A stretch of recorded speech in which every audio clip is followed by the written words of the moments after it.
Welcome, everyone. How are we today?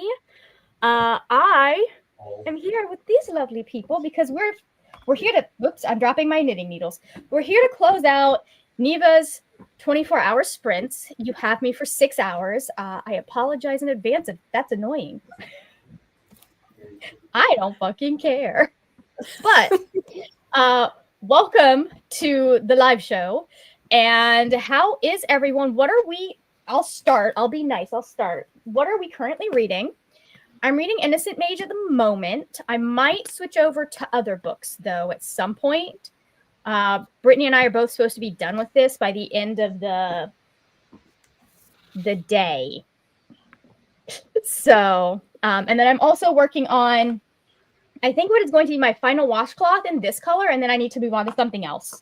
We got to do something else. We got to do a different color. Yeah. Which, good news, I have this yarn in 3 different colors. Good plan. Yeah. How close are you to be done with Innocent Mage? I am on chapter 20. Here, I'll just show you. Oops. And I'm ruining the book even. This came to me this way, by the way. I got it at a library sale. That much. Oh, so pretty close. Yeah, so I'm pretty close. What are y'all up to this morning? I am doing various home tasks, and I am reading that. So, coolio. We'll see if I go back to reading because, there's content to do. There's things to do around the house. We'll see. We're taking a content break today because, my last 3 or 4 days have all been content days. So I'm like, you know what? We get to not worry about that and get reset so we can do content. But what you up to, Neva? I'm listening to Kill a Mockingbird, which I've read this book before. I like this book. I don't know if I love the audiobook. Yeah. But I have it, so you might as well try it or whatever. And it's fine. The audiobook is fine. It won't change my rating. Yeah. But I think that's because you said you've read it before. Yeah. I feel like that's easy when it's a book that you've read before. The audiobook isn't going to affect you as much because Yeah, I don't know that I will ever listen to the audiobook again. Yeah. And you're get rid of this thing. Yeah, but it's fine, I guess. You also might be able to find another version. When I listen to Jane Austen, classics, sometimes I just find a different one. I might see if there's a different one just because, I don't know. I feel like the person that does the narration for this, I've never heard them do any other narration, but their Southern accent sounds forced to me. Yeah.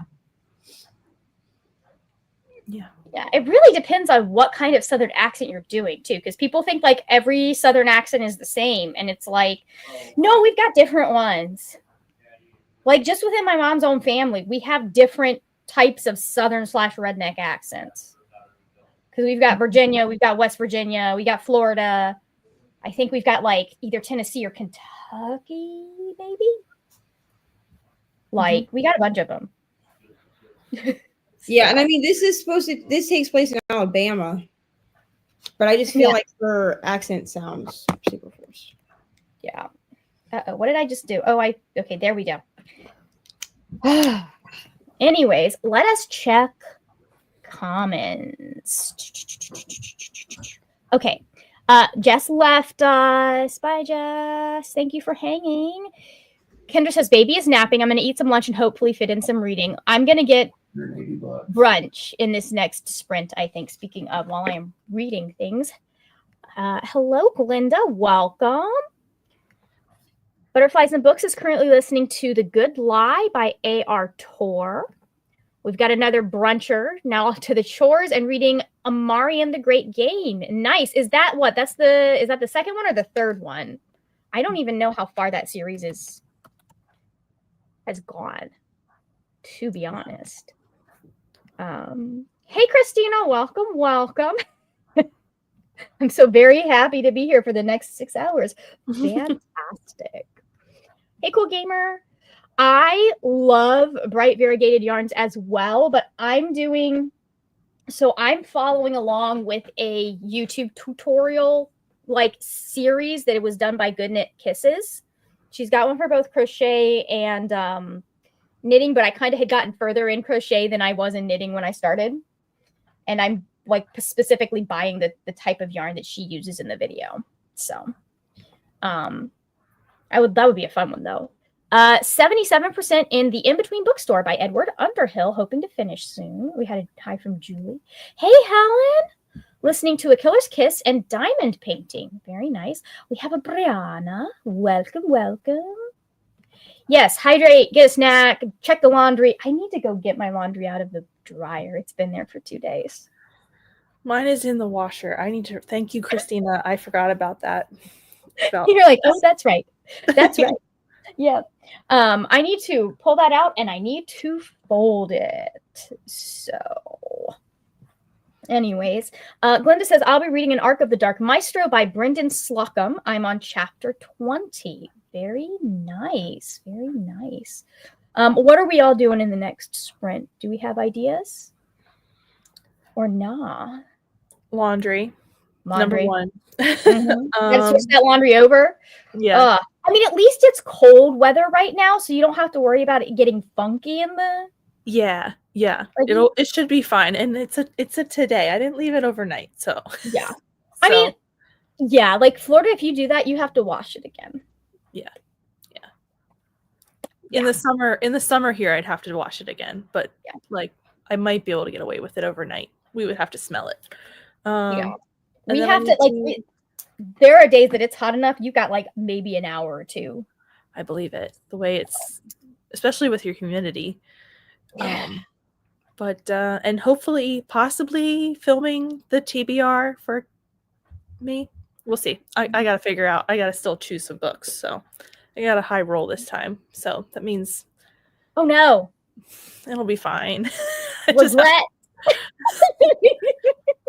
Sometimes I do regret, but it's fine. That is the problem with TBR games sometimes, which is why when I did mine, rolling was not something that you did. I was like, okay, you get to choose what you are, and that determines how many books you're supposed to read every month. Yeah. Like, it was generally nice to me, except for how many, like, spaces I have to fill. Nice. So. Nice. I have to figure out what I'm doing for next month, because maybe that'll be next week's video, because hold on. Yeah, we're really close to the end of the month. Yeah. So I think maybe I could get away with that being my next video. And I don't have to do another one. I most certainly absolutely could get away with that being my next video and not having to do another one. Woohoo! So I just have to sit down and figure out what I need to read next month. Yeah. It's fine. We didn't plan content for January. It's great. So, oh, hey, Krista. Missed out on Justice Sprints because I had a few errands to run. That happens. But Pingo books are in the mail. Groceries have been acquired, and my car is loaded and ready to go to the thrift store.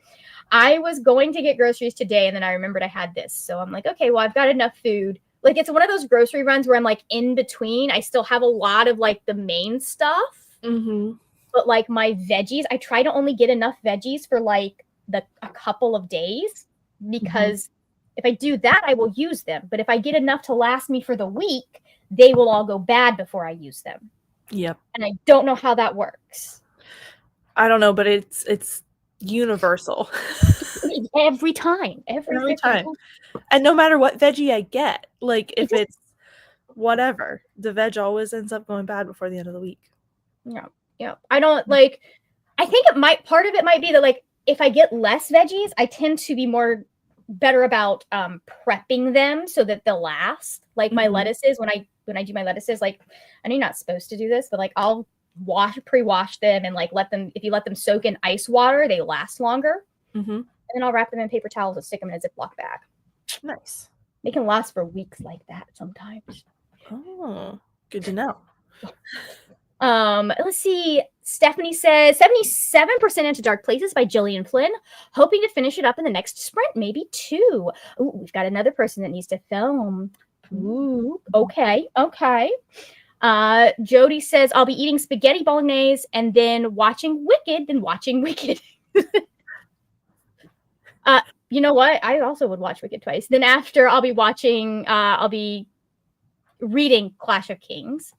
I need to finish editing first of all, but then I also have laundry/cleaning. Not first sprint, but later hope to get out for a longish walk. Now that it's not so bitter cold out. Yes, I took my walk at like 11. I usually do it earlier in the day because Florida, but I was like, it's warm right now. We'll go do that. Mm-hmm. Nothing wrong with pre-washing veggies, but please, for the love of, please don't eat lettuce that's older than 7 days. You know what? We just won't tell you when I do.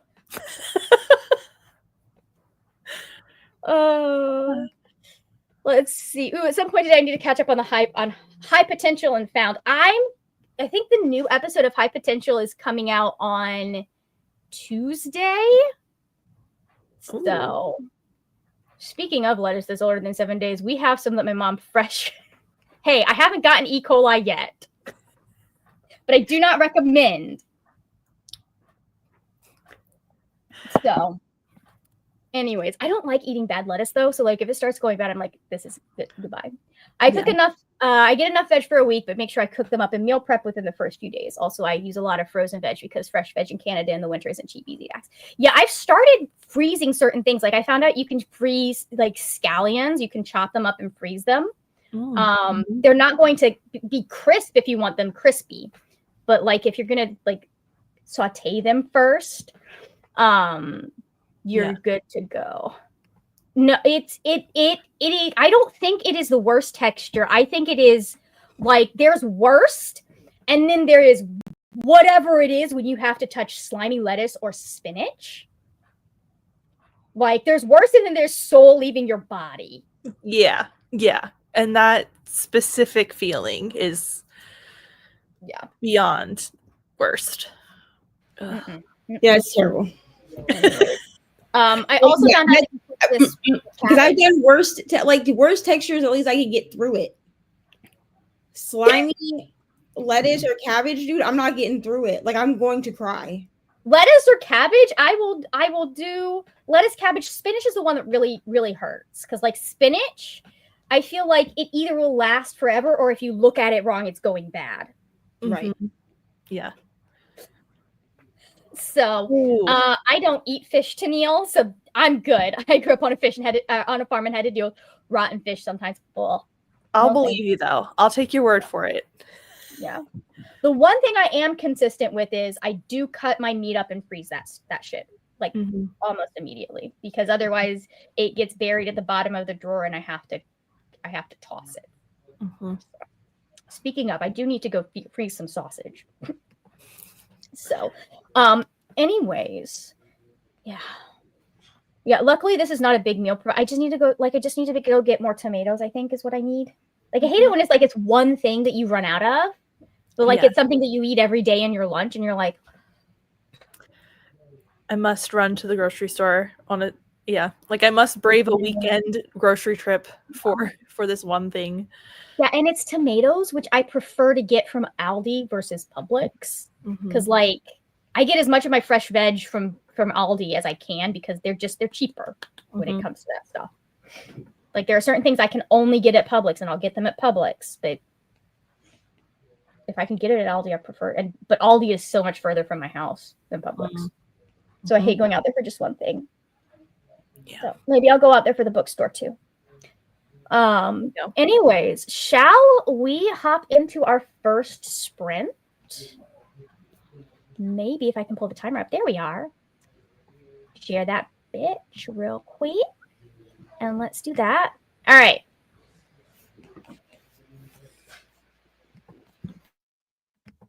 It is there are a few other things that I can get. So like when I'm getting a bunch of stuff, it is cheaper. I may just go to Publix and get what I need from them for tomatoes because like I really need one tomato to be able to do what I'm gonna do. But I need to look through because there may be a few other things that I need, I think. So we'll see. But also Brianna, that's where the bookstore is.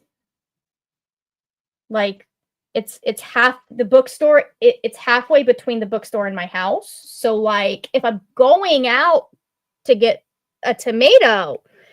I might as well just go the full distance and go to the bookstore. Oh, Catherine says, I live in the lettuce capital of the US. Very nice.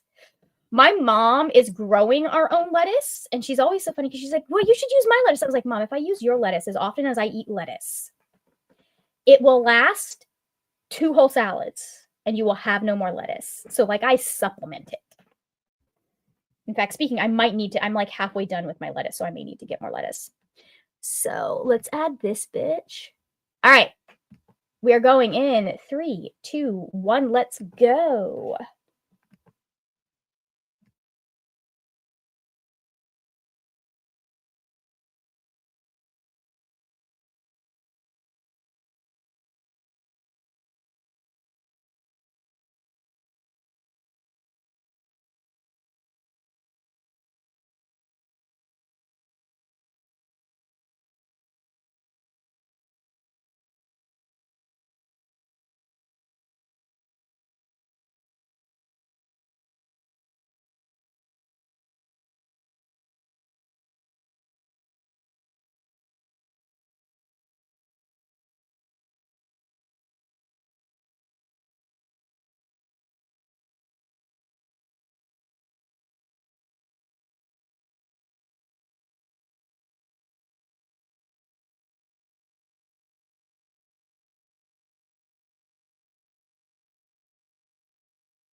Welcome back, everybody. Hold on, I need to send something in the group chat.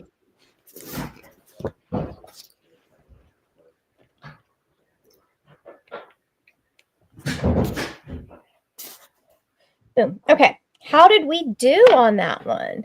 Oh, of course, it didn't do what I actually asked it to do. There we go. How did we do on that sprint? I did not read. I played around in Canva and watched some YouTube videos that time.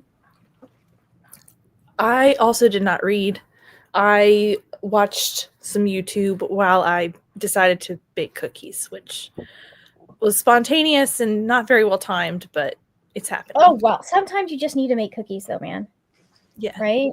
Yeah. So oatmeal cookies are not currently in the oven because I was like, I'll wait till we're done chatting again, but yeah. Yep. And I did discover that I need more than just the tomatoes. I also need to get some cilantro, and I am running out of meat as well, so I need to replenish my meat. So nice. Anyways, how did you do, Neva? I'm on chapter 115, so I'm gonna stop after this chapter because that's part 2. Yeah. And I need to gather my thoughts before I can make this into a vlog for Patreon. Because right now my brain is too tired to do that. You're like, I need to not. Mm-hmm. So I'm going to stop at part 2, which is like halfway through the book. Mm-hmm. And it's fine. It's good. I mean, I like this book. This book is a 5-star book for me. Mm-hmm. The audio kind of sucks.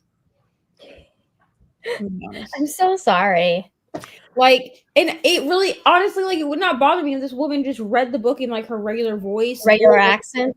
They hired someone to, like, that actually has the Alabama Southern accent that they're looking for. Mm-hmm. Mm-hmm. But it just sounds so forced to me that I have to, like, yeah, kind of block out like her actual accent. Yeah, or just listen to what she's saying. That's hilarious. So sometimes it'd be like that though. Yeah. Immersion reading is helping with that because at least then I like kind of can read it in my own head. Yeah. Mm-hmm. You know? Mm-hmm. Very nice, very nice. Let's see, how did everyone else do, guys? We had RK joined us, by the way. Welcome, welcome, as well as Super Rouge. Hi, just joined. How is everyone? I'm currently watching Going 17 and having a great time. I was gonna do some reading, but I have other priorities today. Let's see, though, if I was reading, it would be 11/22/63 by Stephen King. Very nice, very nice. You know, some days you do have other priorities and you do other things. I understand that. Today's one of those days that, like, I do have to do other things, but, like, I can read while I'm doing most of those things if I remember to push play on my audiobook. Yep. So that's a key thing, right? Mm-hmm.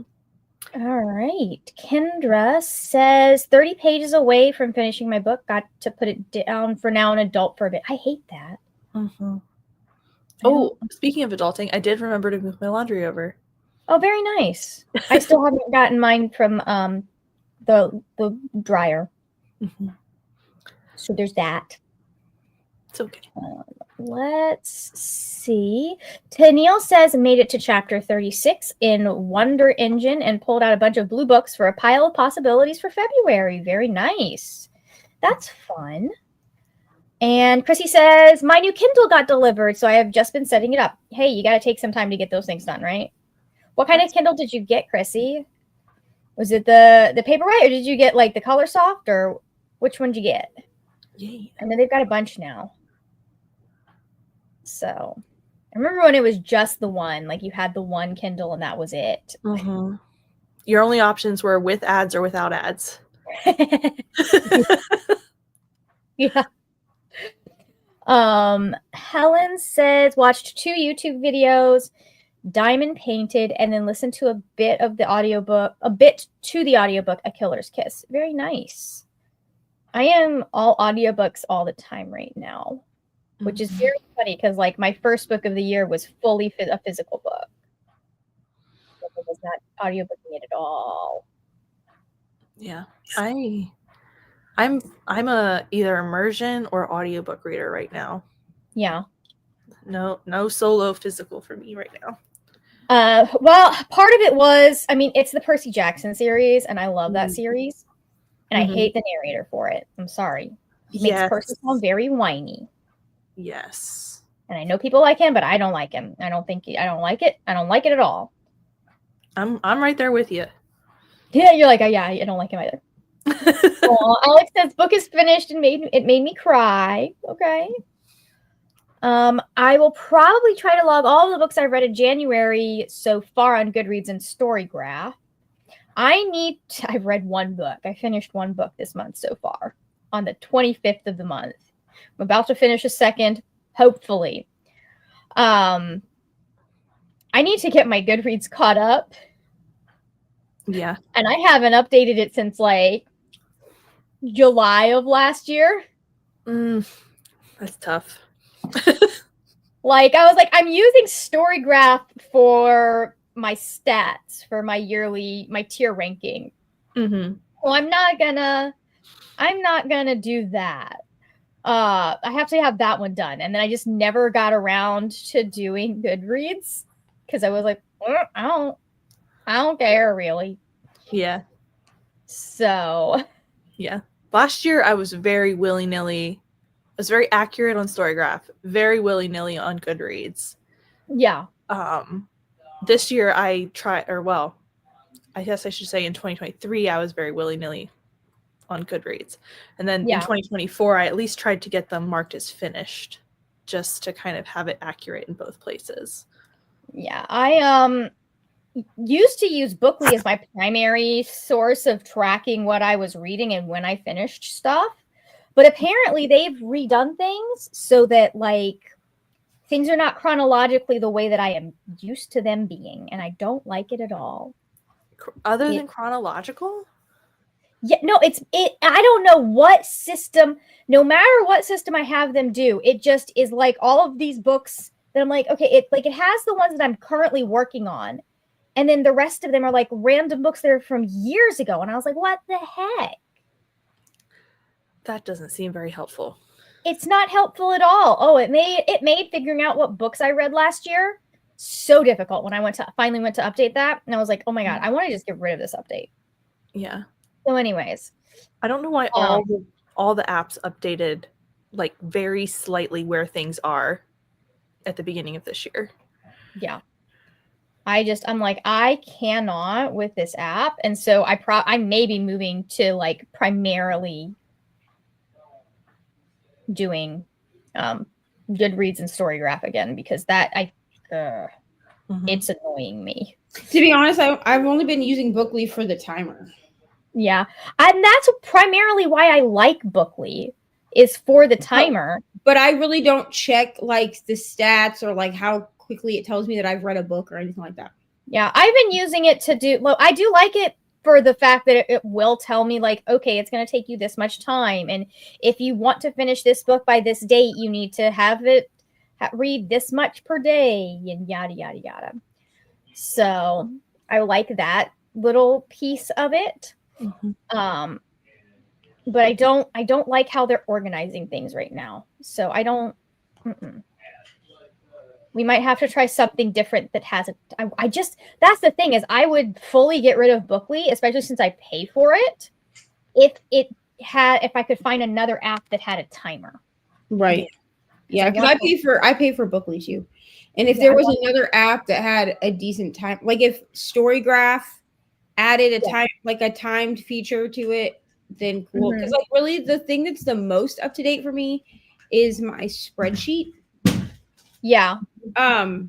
Because my spreadsheet is, what are you doing? My water bottle lid is broken. See? Okay, just go get a new water bottle. Go throw that one away. No, ma'am. No, ma'am. Okay, go find a new water bottle. Can I just take this off and then leave it like that? As long as it doesn't leak, I don't care. Anyways, it's just like a disposable water bottle. But anyways, yeah, my spreadsheet is always up to date just because that's easy enough to like update. Yeah. But I do like Storygraph for the stats because Storygraph doesn't count your DNFs. Mm-hmm. And I have to kind of mess with my spreadsheet to make it not count my DNFs. Yeah, true facts. As a read book. Like I want it to count like the pages that I read. Yeah. But I don't want it to count the actual book as a book I completed. That makes sense. Mm-hmm. That makes a lot of sense. I need to go update my reading challenge on Storygraph. I don't think I've updated it since January 5th, where I'm trying to read so many pages a day. Yeah. Oh well, things happen. Let's see. Stephanie says 33 pages left in Dark Places. Then I have to rush through a couple Libby books that are due in 2 to 3 days.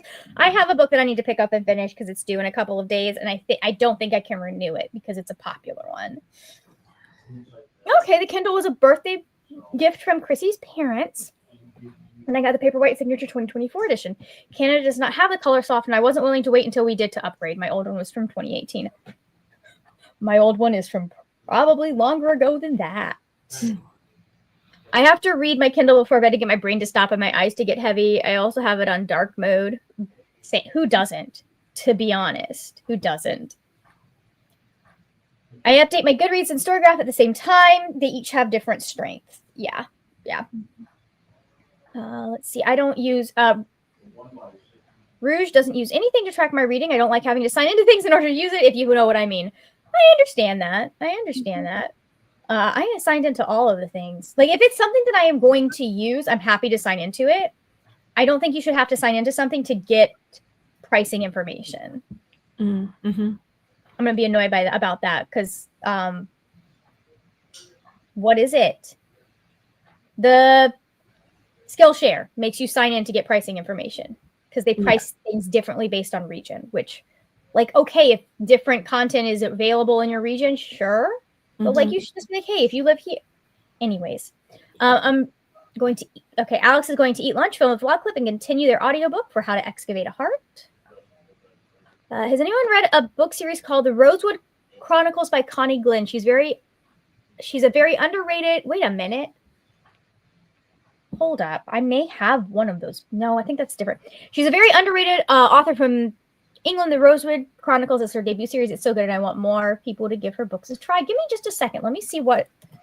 I don't think I've read these. I've not read them. Because I think this is my first, but let me see what the first book is. Okay, I've heard of this one, I think. I feel like that. Yeah, I feel like I've either heard this or I've seen the covers or something. This looks like it's like YA or middle grade potentially. Yeah. Description says it's for the fans of Meg Cabot and Shannon Hale. So very. Also, it looks like it might be a little sapphic. Ooh. So, Undercover Princess, very nice. Yeah, I'm looking at the series now. Okay, very nice. All right, shall we go into our next sprint? Do we think? All right, let's go ahead. We're gonna add. Nope, I need to do this first. Let's remove the comment. Let's add this back. And going in 3, 2, 1, let's go.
Welcome back, everyone. Nope, that's not what I wanted to do. There we go. How did we do that time? How many pages did I read, guys? I don't know. A lot. That's not the right 586. That was 39 pages in 39 minutes. So that's not bad. It's going to be very interesting how things go in the next book. So Interesting. Very interesting. I finished my cookies. Nice. I talked to my buddies about my buddy read that I finished this morning, and I'm gonna have to leave the house, so I kind of just got like prepared to do that. Nice. That's exciting. Let's see if I remember how to do this. I have to bind off. Okay, I'm gonna wait. I think I need to bind off in pattern. Anyways, it's been a while since I've had to bind anything off. How did you do, Neva? I finished part 1. Okay. Then Nice. I had to look for some stuff for my dad because he needs me to type something up. I don't have the brain power for that, but I had to find a template so I can type it up. Not today. And then I read a couple pages of The Perfect Marriage. I think that's what it's called. Yeah. By Geneva Rose. And it's going fine. Like it's a Geneva Rose thriller. I don't know really what to tell you. That's funny. Okay. I mean, I liked the other one that I read by her, so I figured I'd pick this one up since they have like a collector's edition of it. That's kind of like cool, so like blood splatter all over it or whatever. I don't know. I'm not like really. I don't like the cheating trope. And this book has that in it. Like, there's no way to write this book without it in it, because the whole premise is that the husband's mistress ends up dead. And the dun dun dun, did he do it type shit, right? All he has. Did she do it? Right, like all he has left is his wife to rely on, type of thing. So like I get it, like why there is like a cheating trope in here, but like already I think it was chapter 2. There's like a scene. I wouldn't call it smut because like you don't see anything. Like you know that they're having sex, but it's not like not okay. But like there's like already a scene where she like clearly they know like the mistress is married too, so like they know that they're having an affair with each other. Like it's not like a thing of like the mistress doesn't know. Like she literally says, "Your wife is texting you," and I was like, "Oh, it's one of those books."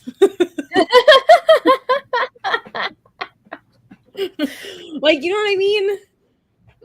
Yeah.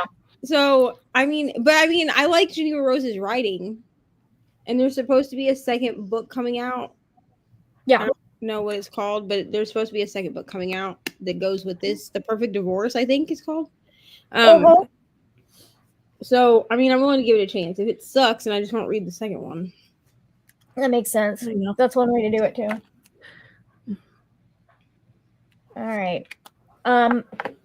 Julie, I know that you're gonna head out after this chatty bit. So while I'm thinking of it, is there anything that you want to plug for your channel? Because otherwise we're gonna start talking with everybody in the chat, and I'm gonna forget that I need to have you say what's going on your channel. My last video was I did a pile of possibilities for the Buzzwordathon prompts, and then tomorrow my TBR for February should be coming out. I still have to film that, but it should be coming out tomorrow. Nice. I'll try and get that graphic to you, so you can like post it on your channel when you have a chance. Yeah, will do. But okay, very nice. Rouge was able to watch 2 episodes of my show. Which show was it again? And now onto one of my all-time favorite episodes. Very nice. I wish I could talk to someone about the show, but oh well, what can you do? I understand that one. Like, yeah. Kendra says got 10 pages read. Very nice. Tennille made it to chapter 44 of Wonder Engine. Okay. Read 2 chapters in After Atlas, edited some videos, and Melanie got to 92% in a memory called Empire. Oh, wow. You're in like the thick of it then. Like that last, I don't know, I want to say 20% of the book is wild. Oh, Going 17. It's a K-pop variety show from a group called, okay, that makes sense. That might be, I figure that, I understand that might be, especially in this circle, might be a little harder to find because I'm not particularly a K-pop person. I've learned that for me to like truly enjoy and like be obsessed with music, I have to know what it's saying. I'm the same. So my one of my siblings is, they're non-binary, so but they are really into like K-pop and like K-dramas and all this stuff, which is great. And like the K-dramas don't bother me because I watch anime, so I can watch anything as long as I can have subtitles. Yeah. But they are also really obsessed with like the like Japanese and Korean music, and I'm like, this is wonderful for you. I'm not trying to be like walking down the street like singing this song and not knowing what I'm saying. You know what I mean? Yep. Like I think that it's catchy. Do you want to know how I figured this out? Is going to see a live opera. Oh yeah. That makes sense. It was so funny because my friends were like, why would you walk out halfway through? I was like, I had no idea what was going on. I couldn't watch the stage and the subtitles at the same time. Like, I'll watch something on the TV with the subtitles. You can always like, go I'm fine watching shows. It's music that I'm just like, I know I'm not going to like this, so I'm probably not going to get into it. Actually, when I was being classically trained, that was one of the things that I said that I needed. I either needed operatic pieces that were in English, so I knew what I was saying, or I needed the music to be translated for me before I sang it. Oh, interesting. Because most of the stuff that I did do choir, and we sang some things in, I think, French and in German, and they did have they had what you were singing, and then they had the translation underneath. So when I was in choirs, we had that where it would be translated for you, right? Yeah. But when I was I was classically trained when I was 17. Yeah. And when I was being classically trained, she tended to give pieces, like not just to me, but like to everybody that she was classically training. She would just give you well-known pieces in foreign languages, and not all of them would have that translation for you. The translation, yeah. And so I was like, listen, I will sing whatever you give me, but I need to know what I'm saying. I need to know what I'm saying. But at least if somebody confronts me about it, I can be like, yes, I'm aware that I sang that. Yeah. I mean, well, here's the thing is if you are singing it, you're supposed to be putting emotion into it. So you have to know what you're saying. Right.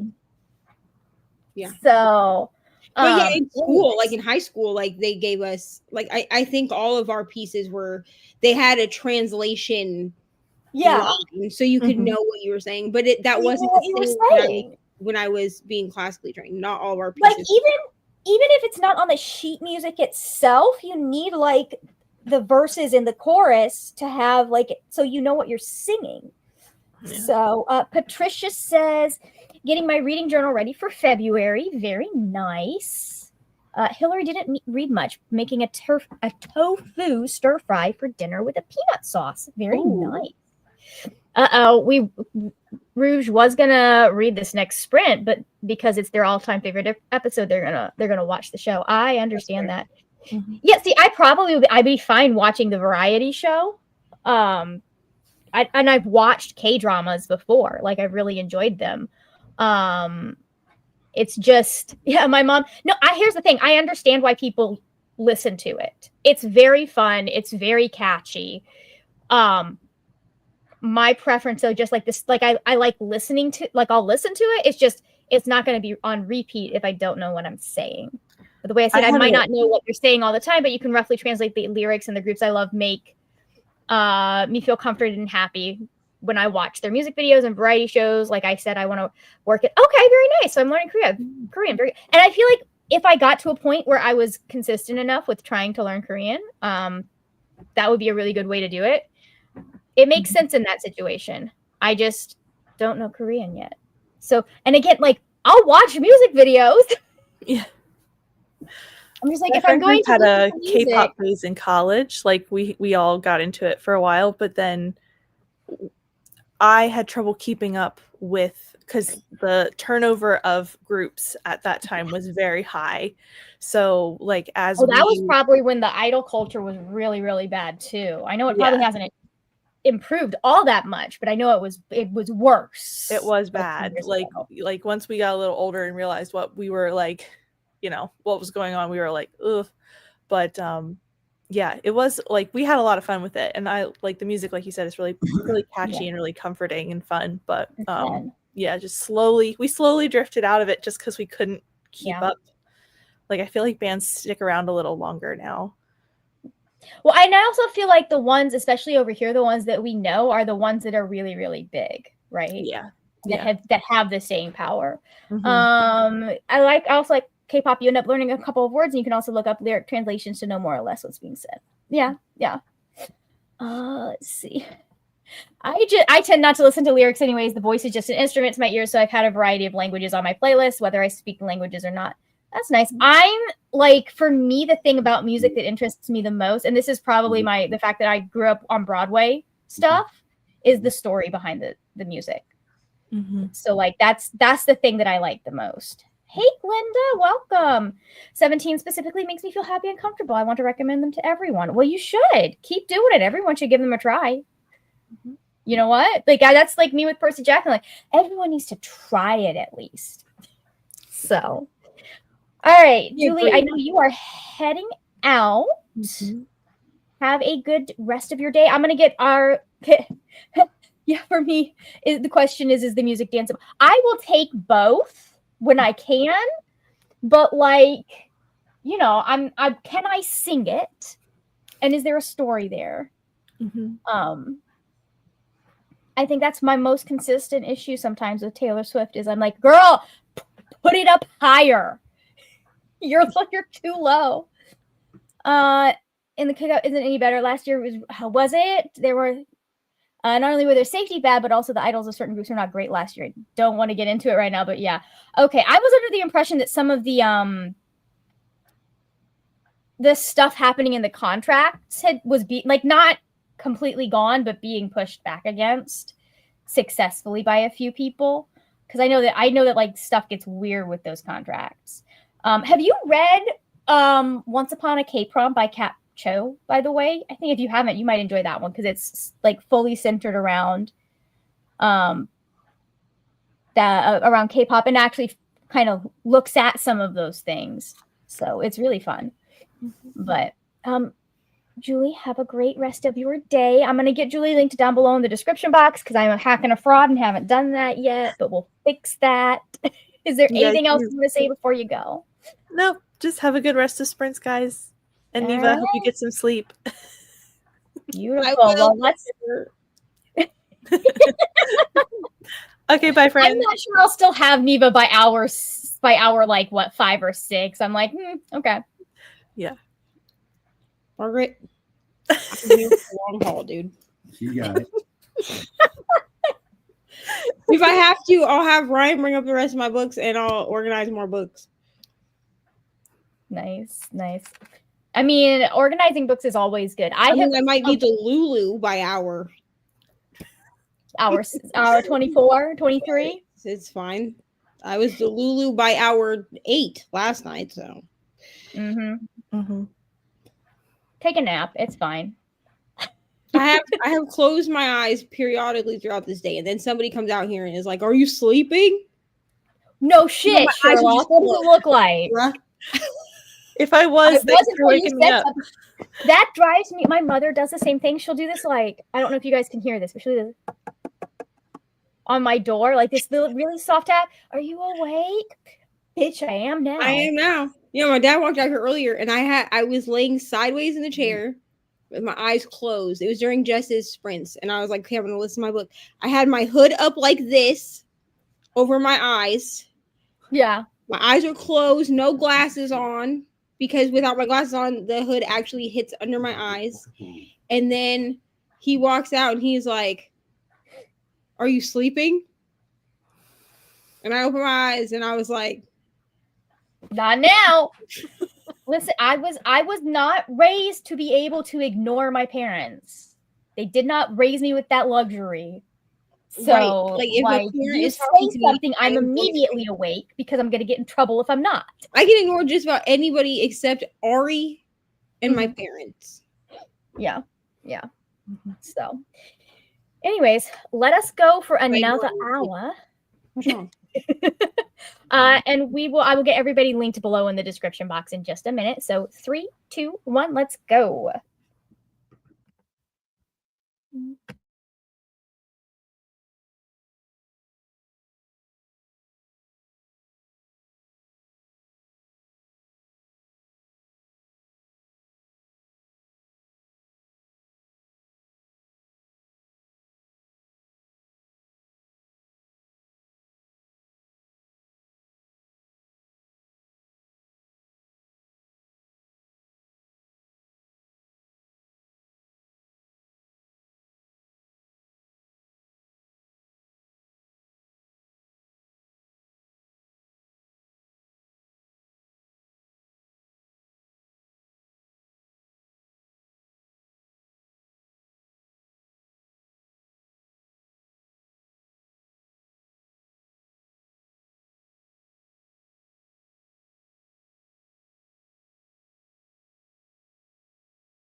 Hello.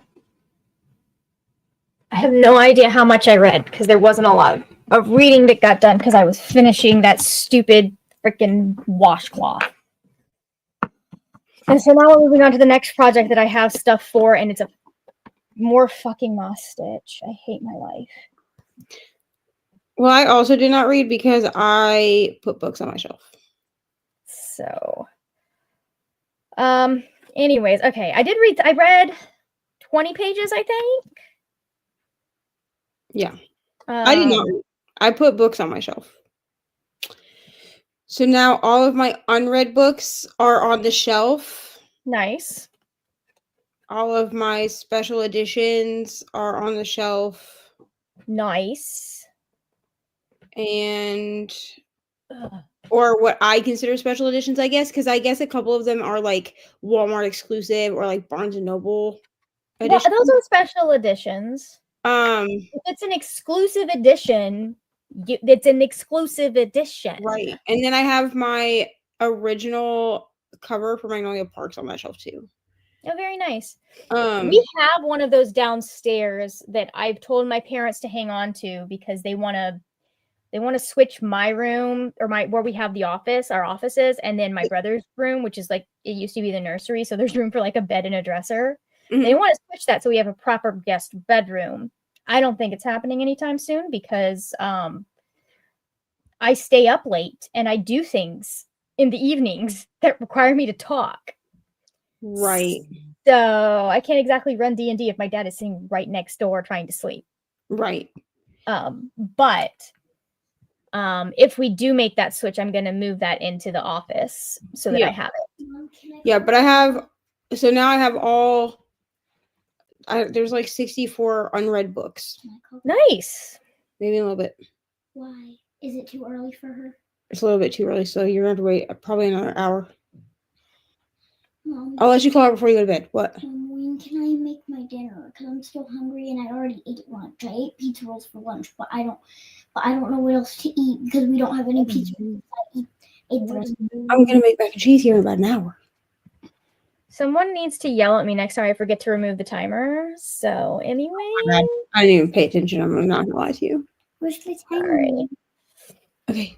It's not on my channel. The timer's Yes, because it's not on my channel, Ari. No, it's my timer because it's on my channel. I'm in charge, Ari. All right, go. I'm gonna make macaroni and cheese here about now. Hungry. Okay, we'll go see if you can find a snack or something. But I don't want to eat. Don't eat all your snacks. Did you eat all your chips already? Yes, I ate the rest this morning because I love those. Here, I can have the rest. Yes. Thanks, Mom. You're welcome.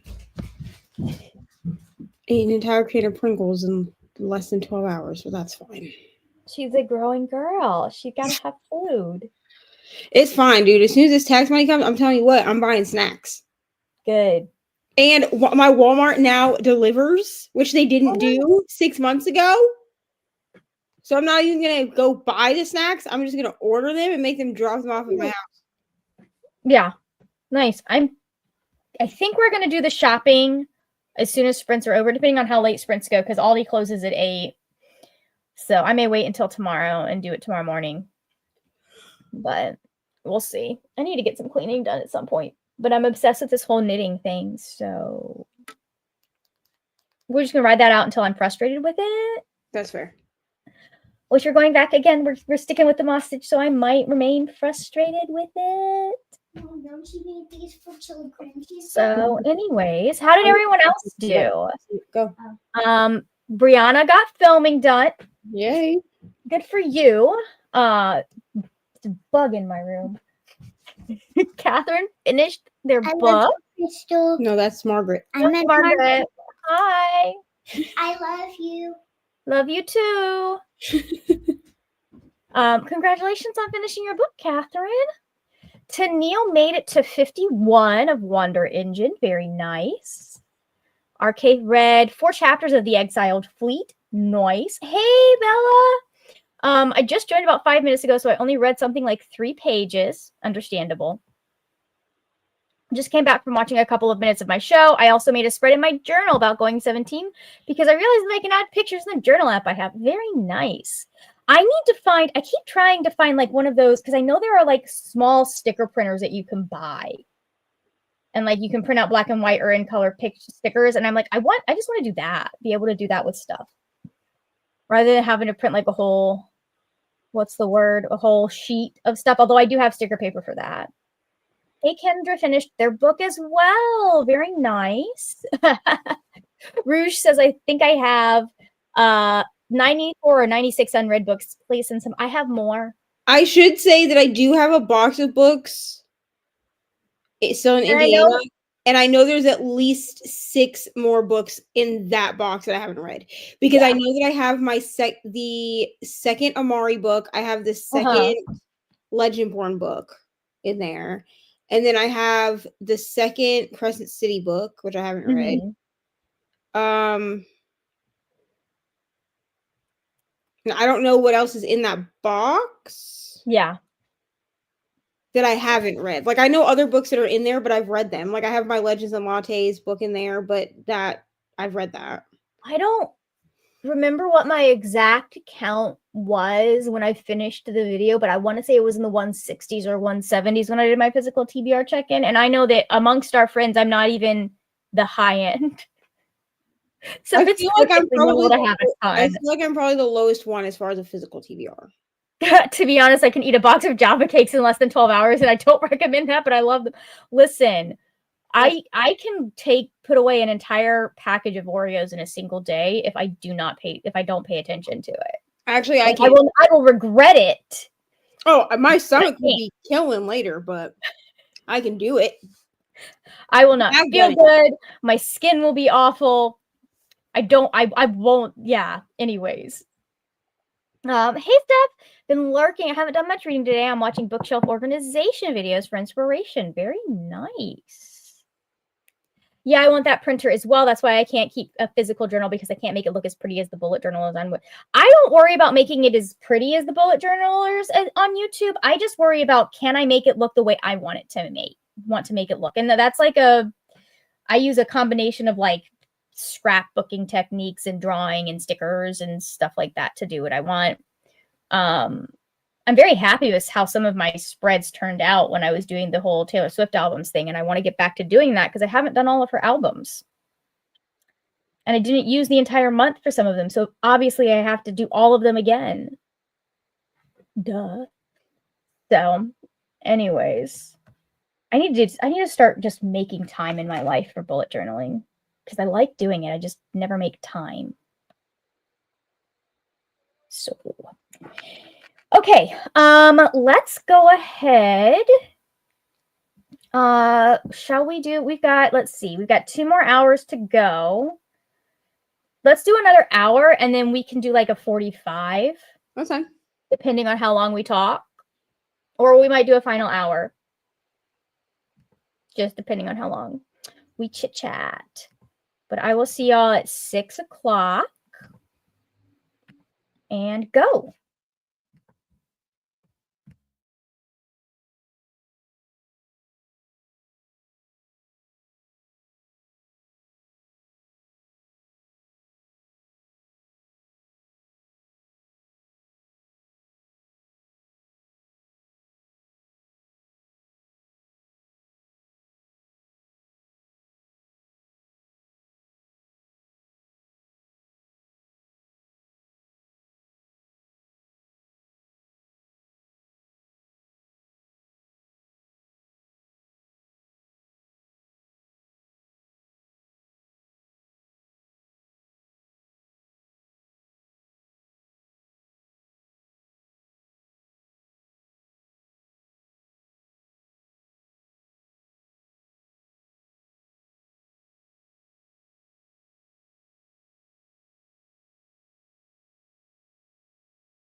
Welcome back, everybody. I finished my book,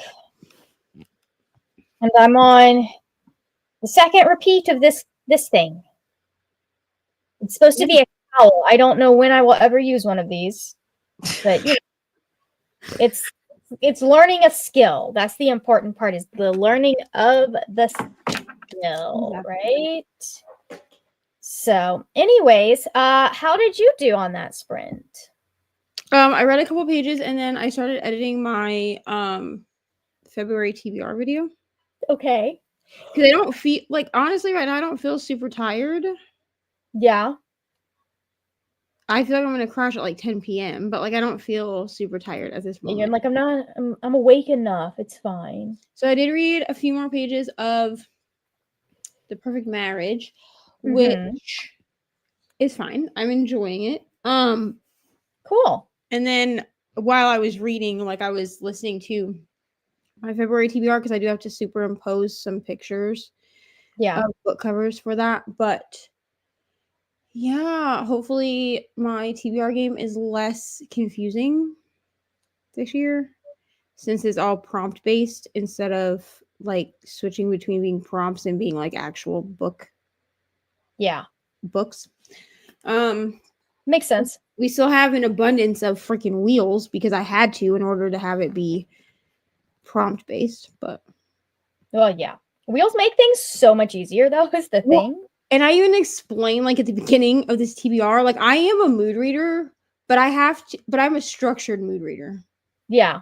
So I have to have some sort of TBR to start with in order to want to read books. So like if you just say like some people, are you done with the phone? Okay. I want to call them. Okay, maybe in a minute. Okay, maybe in the next sprint. Mom, can I try to do that? Not right now. Go. So like I am fine with like some people can like look at their bookshelf, right? And be like, these are all my unread books, and then just pick a book that way. Like I'm in the mood to read this book. You need a pile of possibilities, right? But I have to have a pile of possibilities. So it's so much, especially when it comes to things like having to pick which 25 and 2025 books I'm going to read.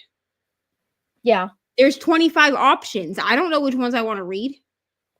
And at least if I have the options, if I switch them out, but I like say that like I got Bloodguard as one of my 25 and 2025 picks.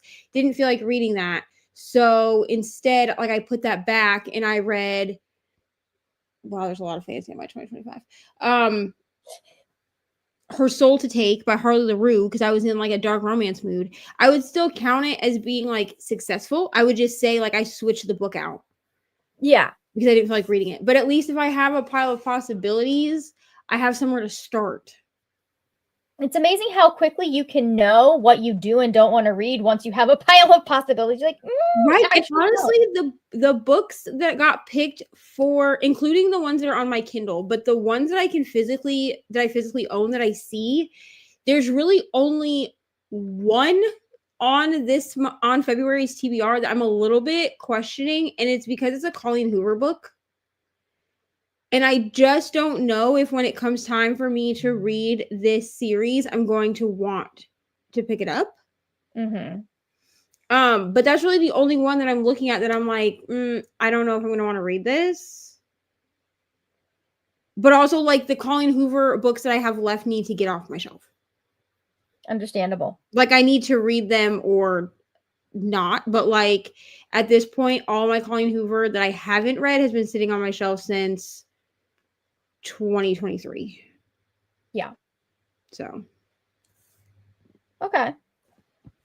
How did everyone else do? I'm also that way, by the way. Like, I don't like, I will get into my head what I want to read. Like, that's what usually happens. But I don't know what I want to read until I've sat down and like considered what I want to do with the month, right? Right. So like, it's not like I'm fully a mood reader, but like having some sort of structure certainly helps, man. Yeah, here's the thing. I can't make decisions.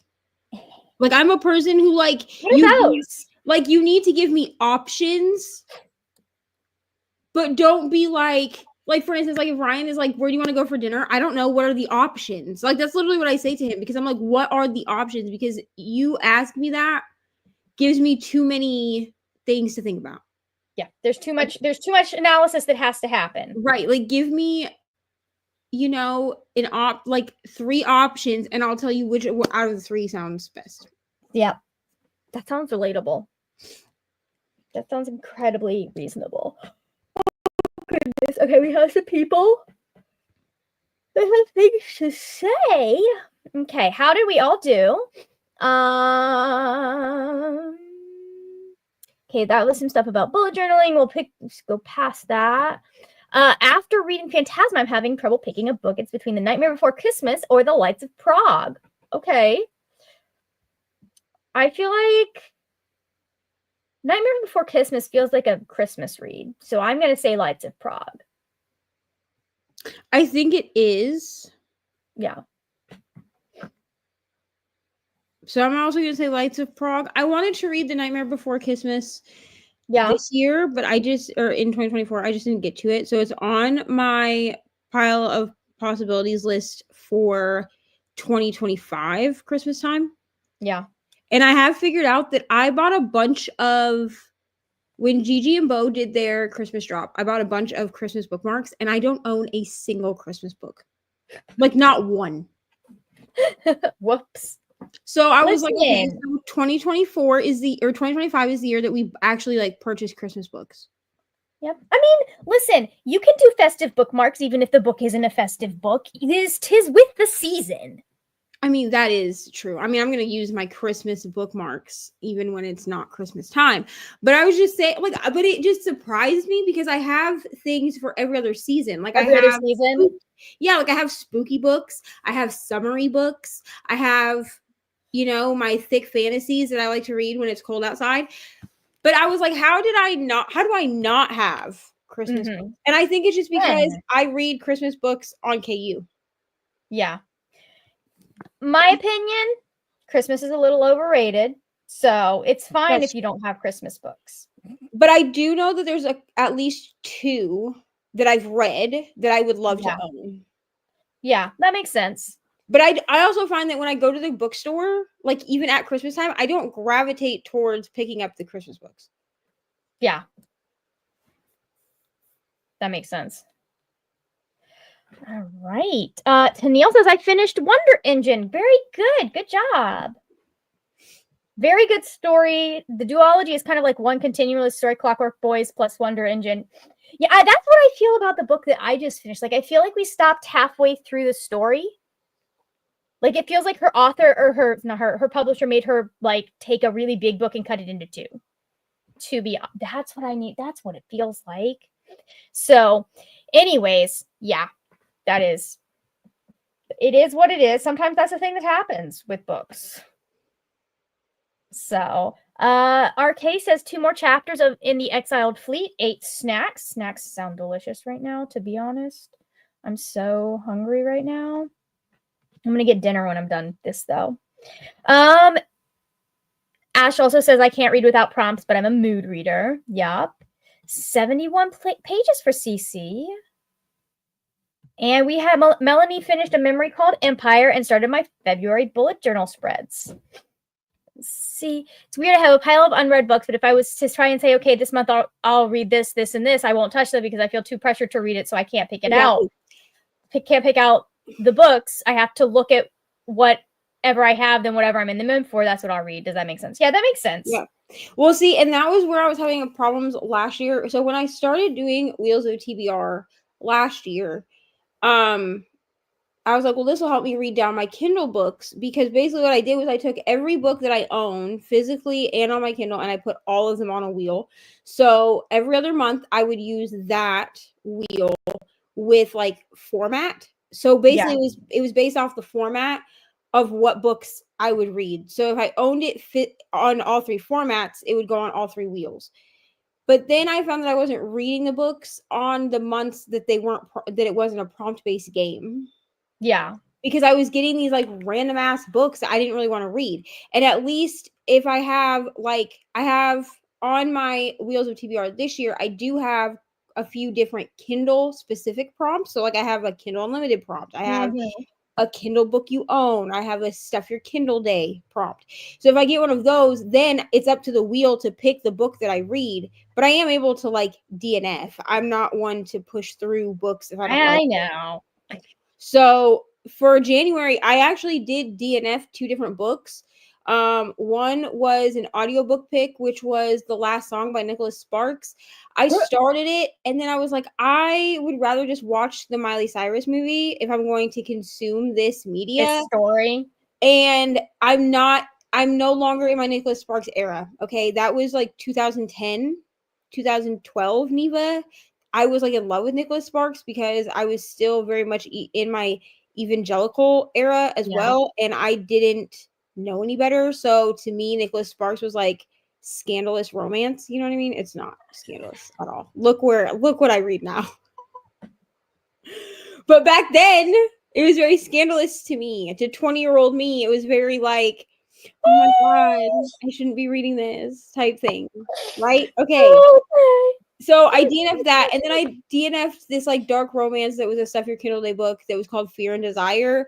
The writing was pretty atrocious, so I was like, you know what, I'm not even gonna read this. So like I do allow myself to DNF, I just don't get rewarded for that. So like if I DNF a book, then I don't get $1 for that book. You know? Although I might change that just because.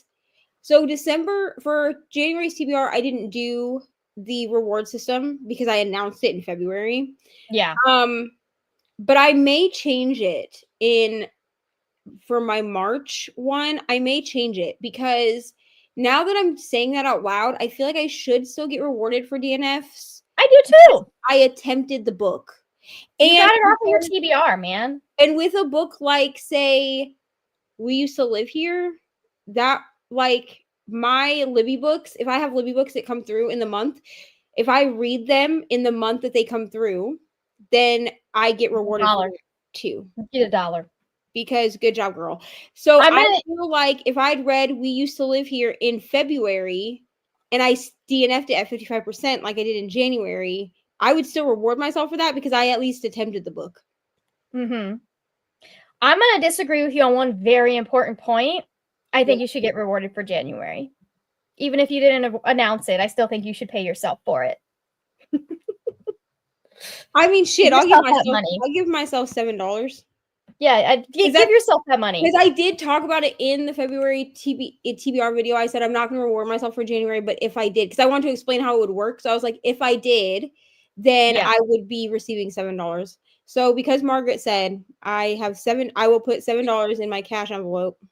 Listen, I'm the one that came up with the original idea. I say you get to reward yourself for January because I sure as fuck am. I'll reward myself for January. I mean, I'm proud of myself for reading. I think I read 7 and I had 15 books in total. So like I feel like that's good. I have to figure out how to get that video on I'm gonna have to download that video so I can put it in my TBR. You should. Anyways. Oh, I feel like people need to experience that moment where I figured that out, you know? So, okay. We have more people. The way Onyx Storm is raising my blood pressure to in chapter 38. Is it a good raising of the blood pressure, Cherie, or are you wanting to set things on fire? Because there's a couple different ways you can do that. Let's see. Rouge says, would it be by chance it ends with us? Would it? No, it would not be. I've read It Ends With Us. I actually have the collector's edition of that book. It Ends With Us and Verity are my top 2 Colleen Hoover books. And yes, I'm aware that there are issues with both books. Yes, I'm aware there's controversy. I am very much a person who reads for escapism, but I don't read for escapism in the sense of like, I just ignore everything that's wrong with the book. I read to escape my own life and live in someone else's. Okay. So those are my 2 favorite books. I actually have collector's editions of both of those books. I need to read the Hopeless series. And then I also need to read is it called, what is it called? Slammed series. That's the one that's like about, I thought it was about music. It's not, it's slam poetry, which is fine. Like that's artistic. Interesting. But the controversy behind it is that this one, it has the relationship in it is between a teacher and a student, and I don't know if I'm gonna love that because it's very like, I don't love that for you. It's very like Arya Ezra coded, and I don't know if that's gonna work out for me or not. Because like as a teenager, Arya and Ezra were like from Pretty Little Liars, you know. You were so dumb as teens. But like I rewatch Pretty Little Liars all the time, and every time I'm like, dear God, is this okay? And then like, you know, as a teenager watching it in high school, I was like, oh my God, Byron and Ella, the parents of Arya, they just don't understand love. And like as an adult, I'm like, your parents are right, bro. This is so weird. And the only other book that I've read by Colleen Hoover that had that trope in it, where it was like a teacher-student trope, it gave me the ick. It was Never Never. But yeah, the true problem I had with that, the teacher in it was like a guidance counselor. So technically, I guess it would be a faculty member, not a teacher. Yeah. But the guidance counselor that was having an affair with the main male character, who's a teenager at this high school, was very groomy. Somehow that's worse than a teacher. Yeah, like, well, but she was very groomy. Like, she came off as like very not like, because with Ezra and Arya, at least like in my brain, I can say like, okay, they met in a bar. Not that she should have been in a bar. She shouldn't have been. But she was in a college bar, and that's where they met. And technically, he doesn't really say, like, they don't necessarily, she doesn't say, like, I'm in college. She just said, he asks, what are you majoring in? And she says English, which she plans on majoring in that, right? Yeah. But where it becomes, like, a line cross is that then the next day they're in the classroom and they realize that they are student teacher, and they don't, like, stop doing what they're doing. So, okay, I guess. And she's a child. Never Never was also like an amnesia love story. Like our two main characters have amnesia and just like forget about each other. And it was just a very messy book. And also I was annoyed because in order to get the audiobooks, you have to buy it in 3 parts. Because originally the book was originally it was 3 separate novellas. And then they did a bind up in like 2023, and I bought the bind up because I was like, oh, this cover is so pretty, like I'll buy it, and it was trash. So I gave it 2 stars. I'm so sorry. It's fine. Honestly, for a moment. Honestly, Colleen Hoover and I are very hit or miss. Like, I mean, I'm gonna love her or I'm gonna hate her. Like, there's really no in between. Can't blame you. All right. This is why when I did a TBR game, I like had a specific number of books that you had to do. So it was like 8 books. And now I try and keep it that way. Cece says I can't make a monthly TBR. I never read the books that are on there. I need to look at my shelves and see what I'm in the mood for. That's fair. Yeah, and I use a D6. So I use a D6. And if I roll a 1, 2, or a 3, then I roll again. And I add that 1, 2, or 3 to the number I get next. The next number? Interesting. That's a smart way to do it. I like my TBR is kind of like intentions that I set. I'm not married to it. They're more like guidelines, and they are actual rules. For me too. But it also helps me think about what do I want to read, and then like it helps me out with like, okay, then I mode read from that, basically. Like, what am I in the mood for? I'm not in the mood to tab and annotate Assassins of Princess. I feel I have to, so that's why I haven't started. You don't have to. You really don't have to. Fitz is he's so dumb. He's such a dumb little bitch. And the magic system is very, very easy in that book. I read my first Christmas book last year around Christmas time, and I liked it, but I didn't love it. I've never loved Christmas movies at all. The ones that I've seen are too cringy and too Insta. I hate that, so I was surprised that I liked the book. I liked the way I liked it. I love it. Then go with the vampires, Ash. Lights of Prague. Do it. Vampires are amazing. Absolutely. Jody says I finished watching Wicked. Now I'm not in the mood for Clash of Kings 2 tonight. I want something more chill. I might read the second of Bridgerton instead. Good luck with that one. Actually, no, that one I liked. That one was my favorite of the 4 that I read. Emma says, hey, everyone. Hello, Emma. I'm glad someone enjoyed that book. Unfortunately, I didn't know what its subject matter was, and because it was both preached to me and it was marketed as a romance, I read it. Hello, Jean. Yeah, it's always hard when a book like triggers you and you don't know going in, so you can't prepare yourself for it. I get that way with character death. Like a lot of the time, if I know a character is going to die, like the main character is going to die, I can manage. And for me with the book, I related to Lily's character, so I didn't really, I guess I see how people think that it's romanticized. It wasn't. I personally didn't think that I don't know about the movie because I didn't watch it. I don't think the book romanticizes it. I think that the content, like the marketing, romanticizes. I feel like the marketing was weird for that book. But the actual story itself, like if you read the actual story itself, I don't feel like it was romanticized at all.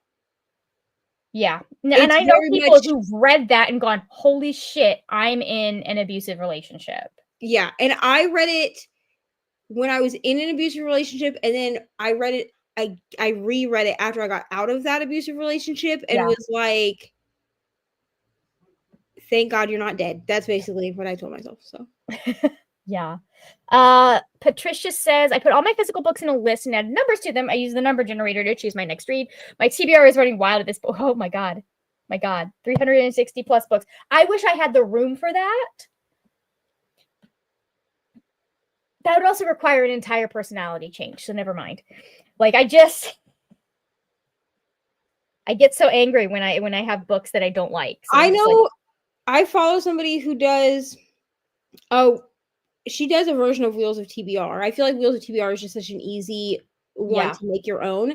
And what she does is she has enough shelves in her house that she numbers the shelves. Yeah. And then she puts the number of books that are on each shelf. Nice. On a Post-it or whatever, and she sticks that on the shelf so that when she goes to shelf 11, she knows there's 15 books on that shelf, and then she will ask her phone's personal assistant, if you understand. I'm not going to say it because it'll trip my crap, and I'm not to pick a number like 1 to 15 or however many books is on the shelf. Yeah. And then she counts them that way. And she picks books that way, which I think is a good way to do it. I don't really feel like because I only have 64 books, that would annoy me to do it that way personally, because I think 9 times out of 10, I would get books I don't want to read. And I would never be reading down my Kindle books if I did it that way. Nice. So. Nice. Okay. All right. One more comment, and then we'll go on to our final sprint. I believe I'm going to do it we'll do a 30-minute sprint. Okay.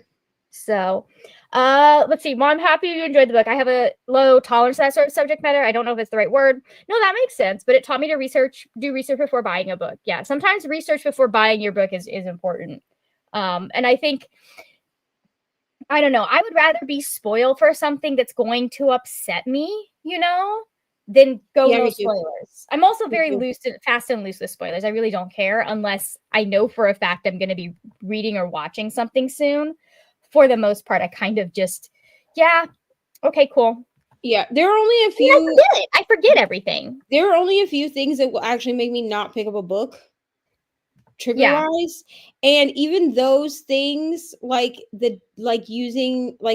dead mom as part of the plot, it won't stop me from reading the book. I just have to time when I'm going to read it.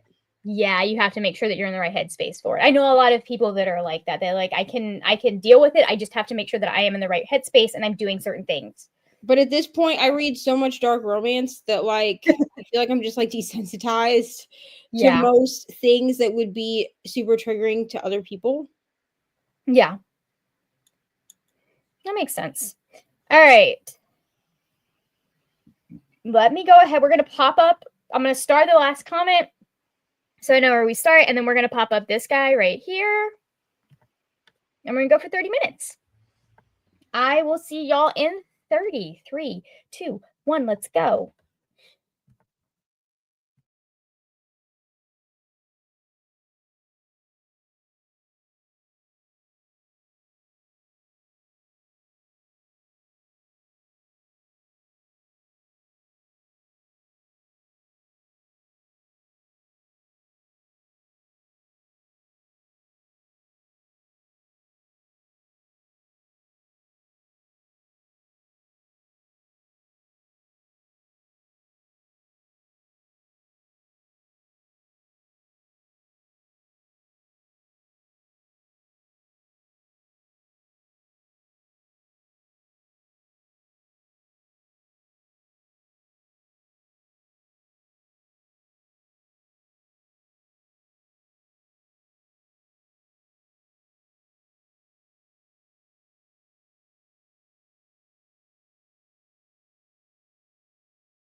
these two fucking idiots so much. Okay. Hi. Hello. This was the right choice. Oh my god. So I finished my book the last time. I had to go on all the books. I started reading volume 1 of, and Jesus Christ, they come out of the gate swinging because they're dealing with a curse right now. And we're starting at like the very beginning, so it's just Vex and Vax, and we just met Keela, and like they come out the gate screaming because it's a curse and like it's killing babies, so babies are being stillborn because of what's going on. Remember the air quotes. Anyways, I love these two so fucking much. They're such siblings. It's also really funny how much Keyleth and Vex look like Marisha and Laura. Like Keyleth really looks like Marisha, and Vax looks nothing like Liam because very different face shapes. So, anyways, how'd you do? I got another chapter of The Perfect Marriage read. I'm currently making dinner. And then I was looking over my expenses because when the tax money comes, I just have the way I use my tax money is like we pay everything up that we can for a year. So any streaming services, anything I need to do YouTube, so Canva. Yeah. And then but there is some stuff that I need to buy for, I mean, I don't really need anything, but I'm being told that I have to spend money on myself. So whatever, I guess. So I was double checking my Amazon cart. I know Amazon is not a good company, okay, but I live in the middle. You're not gonna get any shit from me about that. And if anybody tries to give you shit on here, it is. I had to check the Amazon cart to see where we were at, like money wise, because there's a new Kindle in there for me, a new one for Ari. She has a kitchen in there. Like there's a whole bunch of stuff in there that needs to be ordered. But I don't want to like, I'm very frugal with my money. Mm-hmm. And so I have a lot of trouble spending money on myself. Understandable. I can't look at the Amazon cart too many times or I'll start taking, like I've already removed some stuff, like some books, because I am getting the Kindle Color Soft and that's already like $300. Yeah. And then, of course, Ryan was like, well, if you're getting a new Kindle, you need new stickers. You need a new case. You need a strap for the back. So he's not helping. No, he encourages me to buy it because he knows that I won't spend money on myself. You won't. Yeah, but it doesn't help with like, because I know that there is a certain level of anxiety when you're making big purchases like that. It's like, well, but if I purchase this now, what if I need that money? I totally get that. And like in our reality, it will be fine because food was also budget, like a month's worth of groceries was also budgeted into this money. Yeah. So it's really just me being like, oh, but if I buy myself a Kindle and I buy myself stickers and I buy myself a custom Kindle strap, which I've wanted for forever to try a Kindle strap. Yeah. I could spend that money on Ari. Like that's where my brain goes. Okay, but you do need to spend some of it on you.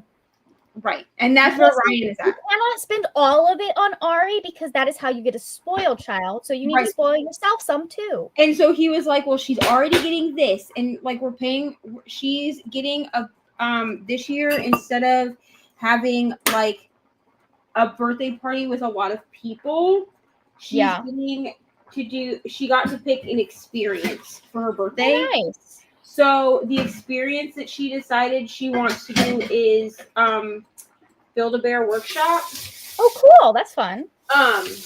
So I asked her who she wanted to come to that because like even if it's just like my family, right? Like my siblings and my dad, that's already like a couple $100 for everybody to go. Yeah. So I told her she could invite 2 friends and then like my siblings and stuff can come because she wants all of them to be there. Yeah. but we're looking at like $500 for this birthday party. But I would rather she's nicer than I would be. I'd be like, why would your siblings have to come? I want my friends to come. Oh no, she asked. That's wild. She's so nice. If her aunts and uncles could come, she was like, all my aunties and uncles can come, right? And I was she's like, so nice. Wait for them to come, yeah. But I've already told everybody, like, you have to make a bear. I do not care what you do with this bear after you make it, but that's what I'm paying for. Is for you people to make a damn bear. So you're gonna make one. I mean, even if it's just they make the bear and they give it to Ari. And that's what I said. I was like, if you want to make it and you want to give it to one of the kids that's at the freaking birthday party, I don't care. But you have to make a bear. But yeah, I really have been leaning more into experiences.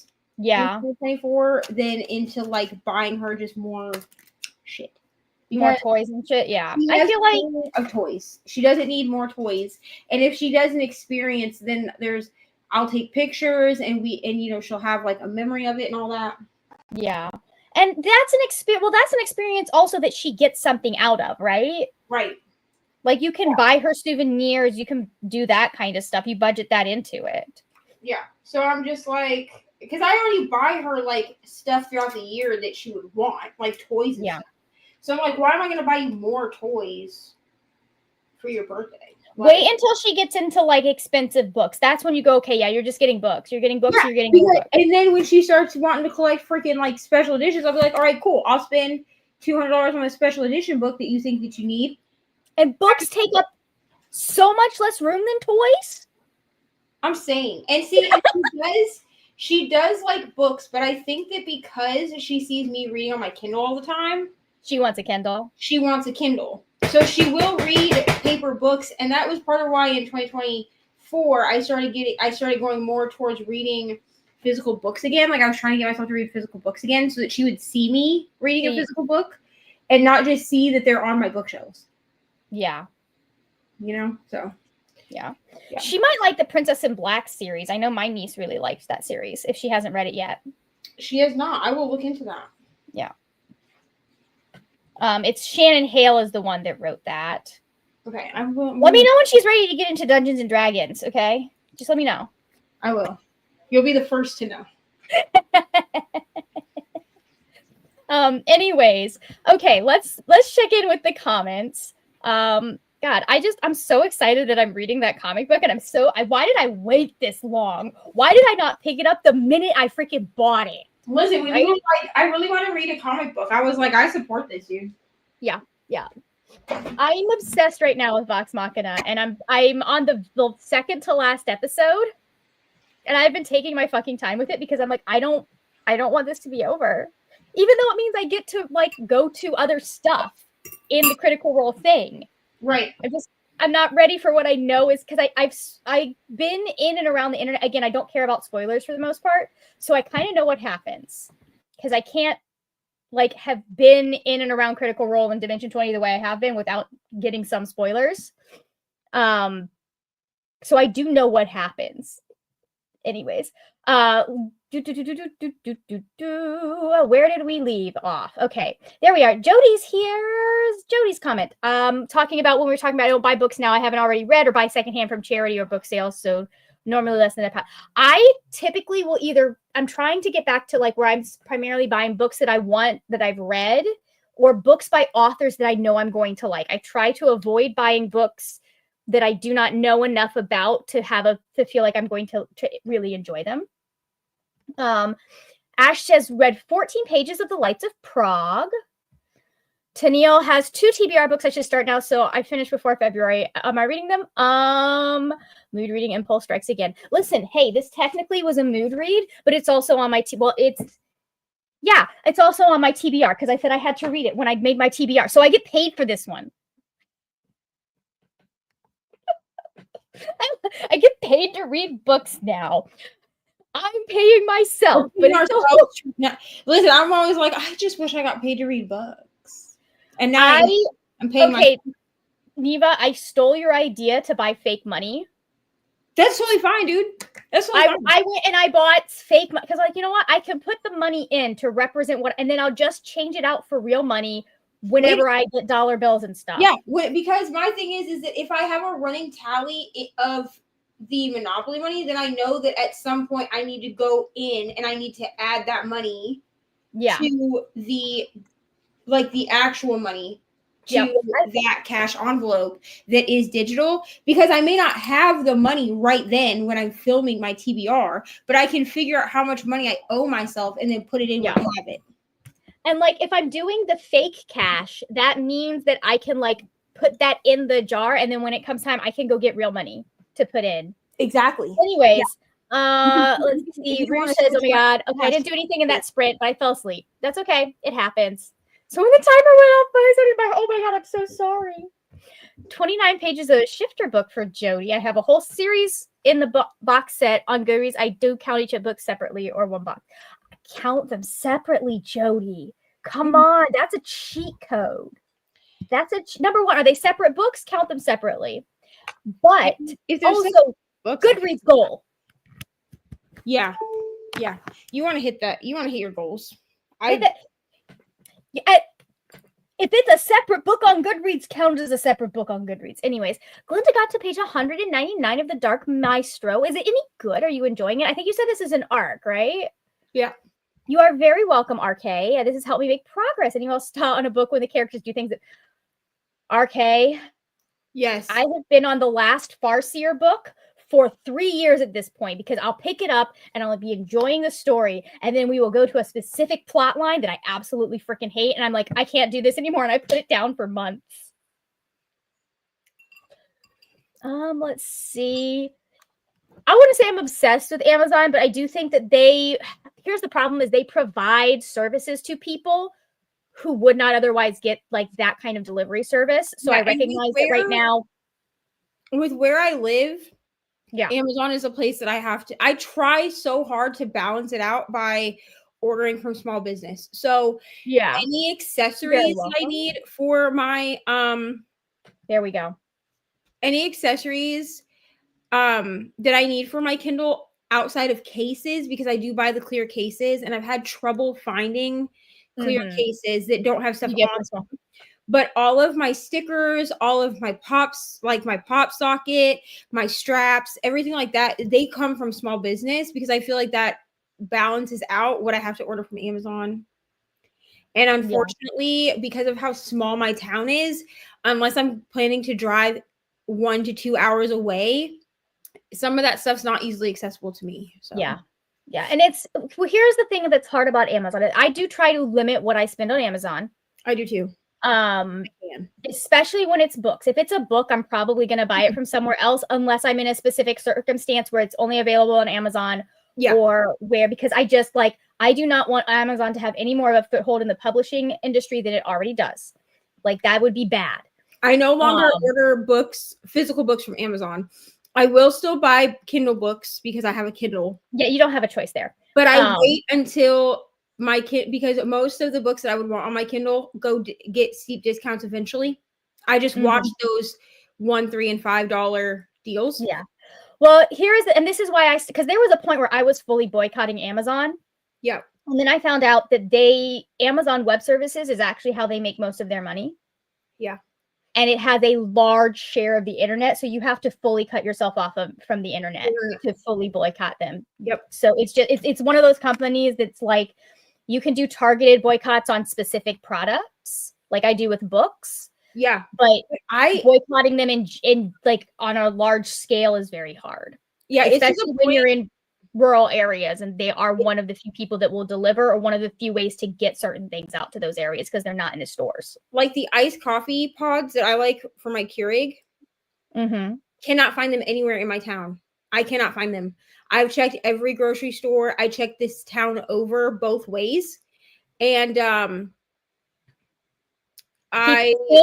finish your sentence and then we'll get to this. Yeah, and it's to the point where I'm like, okay, I'm just gonna have to order it from Amazon. So I'm gonna order like a 60 count box.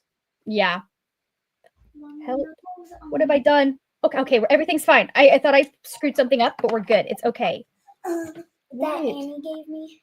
Yes. What about the Easy Mac? I just ate a mac and cheese that's shaped like that. It's not the shell. Yes, because it's the same thing. Ori, go. Goodbye. The lineup of 24-hour sprints may will probably change. So there's 15 of us in total. Yeah. The only one that you're guaranteed to see every month is me. Mm-hmm. But there are 15 of us in total. So there will be some kind of rotation throughout the month, throughout the year, probably, because there's going to be some hosts that can't make it every month. So, like, I'm not going to tell you who it is, but I know that next month we have a host that is part of the 15 that is coming back who hasn't been able to host 24-hour sprints for quite some time. They've already signed up on the spreadsheet. So nice. We have a spreadsheet. Yeah, we do. I don't know. All I know is I've been told that I have to give you 90 days notice if I'm not going to close it out. Exactly. I even made it fancy, Margaret, so you don't even have to type your name in. You can just use the drop-down menu. That's fine with me. But yeah, so there are 15 of us that will be the only ones doing 24-hour sprints. Like, we'll be the only ones showing up on 24-hour sprints, but the actual lineup may change from month to month. And I can't guarantee I will close out every sprint, but I'll try and be available every time that we do it. If you're not, I'll cry about it and I'll figure it out. Yeah, I know. I'm sorry. Right now, I don't have any plans that would prevent me from doing that, but you never know. There might be another hurricane. There will be another hurricane, and I might have to evacuate again. You might. And you know what? Then I'm going to be like, you know what, Margaret? It's real unfortunate that hurricane made it so you can't do sprints, but I'd rather you were safe than... Maybe I'll just evacuate to where you are. Come on, girl. I got room for you. Oh, we're leaving? All right, I'm leaving the state then. Throw all of my important books in the back of my parents' car. Let's see. I'm like that with my boyfriend. He doesn't spend money on himself either. I'm very much the opposite. If I see something I want and I have the money for it, I'll get it. It's so bad. Yeah, he buys me a book a week usually. Yeah. Without me even asking him to buy me a book. Like, he'll be like, find one of those. He'll be like, babe, he'll be like, hey, do you like this? Like, when the Icebreaker collector's edition came out, he's like, I know you want this book, so let's get it. When North of the Night came out, he's like, I know that you love this author because it's the same author as it's Emily Rath. So I love her. Yeah. And she acknowledged my existence last night. So I saw that. That's so cool. So awesome. So he bought me that book. I haven't even read that book yet. It's still just sitting on my shelf because I will read it eventually. But I am not good at spending money on myself. Like, I had birthday money, and it took Ryan and my brother both being like, if you spend this $60 on anything except shit for yourself. Okay, I don't know if you know this, Neva. We're gonna smack you. But unless you are in an extreme emergency, you're legally obligated to spend birthday money only on yourself. You will get in trouble with everyone if you spend it on someone else and there is no emergent situation. Yeah, I figured that out because I was like, oh, I could buy Ari pants. And Ryan was like, she doesn't need pants right now. He's like, it's about to be Christmas time. She's going to get a bunch of clothes, which he was right. My stepmom sent her like an ass in clothes. Yeah. He's like, she does not need pants right now. The chef stuff she has will last her another month until she gets until she gets Christmas.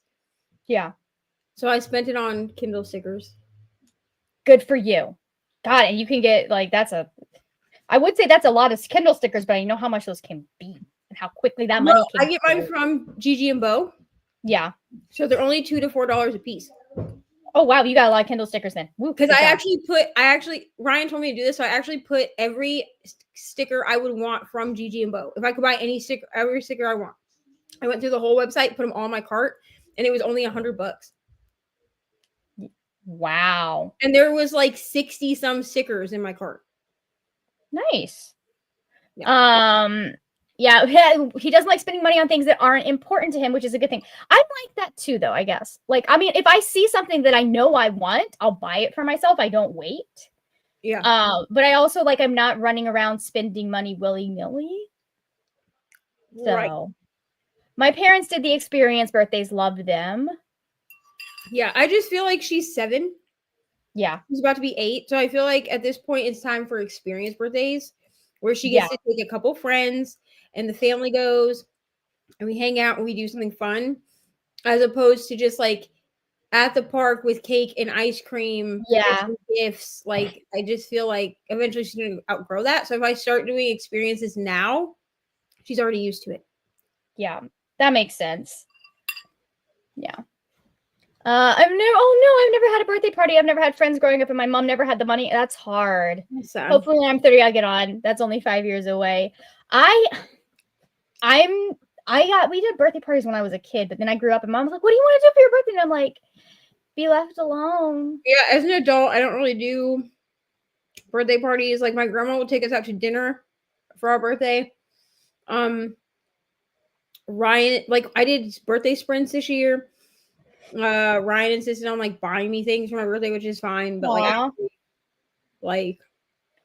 just like, here's the thing: is a birthday party sounds really fun to me for about 15 minutes, and then I don't know how long I will. It'll depend on the day how long I last after those 15 minutes. You know. And the last 2 birthday parties that I had were both karaoke parties. One was at one we held at a bar, and then that was in 2022. And then my birthday for 2023, we did like at our house, but it was still a karaoke thing. So everybody brought their own booze, and we did that type of thing. I mean, all you really need for a party is booze, man. Exactly. And like we made dinner and stuff, like we grilled, and that was it. And that was fine because it was all people. It was like 12 people, but I knew them all. Yeah. I think I think something that would be fun to do for a birthday, and it never, my birthday is at the worst time to do this, would be like rent a cabin with friends and like just hang out and watch movies and read books. I would love. But I was born 2 days after Christmas, which means they are so expensive. I would love to do like a book retreat. Yeah, I want to do one of those. I really do. Kind of like plan it, and even if we were like, okay, well, let's figure out what everybody's birthday is. We do it like in the middle of the year. Yeah. And then we just like exchange gifts with everybody. Or like a secret Santa kind of thing. Like you buy for one person out of the group. We do a joint birthday party. Heck Everybody's birthday is on the same day. That'd be so fun. That would be, and everybody, okay, that's an interesting, well, let's discuss this idea further. Let's see. Hold on. Go ahead. Rouge says, I've started buying books secondhand from charity shops. I'm not fussy with if the books are damaged or not. As long as it's readable, then I'm okay. And then one of my local supermarkets has a book exchange. Yeah, I like that. Hey, Kale, welcome. You caught us right at the end. So I can get books for free now, too. I agree. If you can do even a small thing, like you don't even have to really spend a lot of money. Just like, hey, can we do dinner? We didn't have birthday parties either. We lived on a farm in the middle of nowhere and didn't have the money for it, but they made us cake and we got to choose a menu for supper. That's fun. My mom will ask me what I want to do. Like, we usually do a birthday dinner, and I think my request is almost always Chinese food. Yeah. Honestly, I don't want to go to a restaurant. Growing up, I only had birthday parties because my grandma and my opa insisted on that we always had at least a family party. Yeah. We would do we do family dinners now. So I've always wanted a birthday party at Dave & Buster's. Never been. Very interesting. Okay, nice. Oh, this is going to be a problem. I didn't think about this when I had this brilliant idea. Okay, well, we will just not do this then. I put a stitch marker on there that would tell me what row I was on.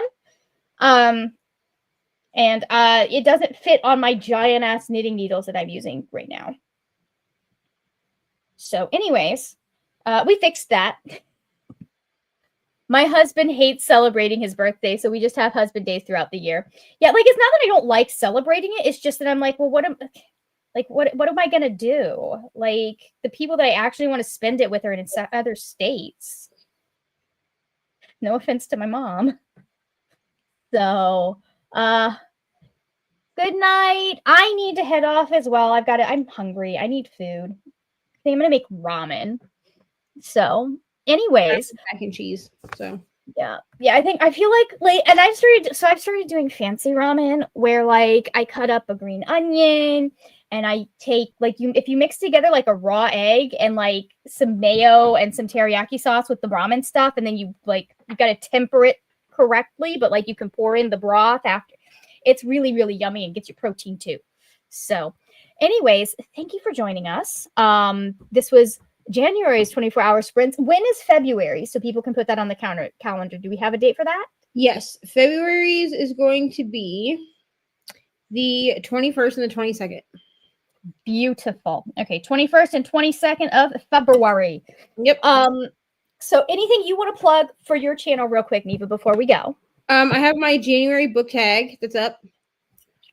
And that was last night. And then my TBR will be up on Tuesday. On Tuesday. Very nice. I don't know what my next video. Oh yeah, my TBR is going to be up sometime next week. We'll worry about that later. You guys get to see how well I did if I read the books that were on my TBR. Currently, we'll both find out when I film it. I just put up my best and worst books of the year.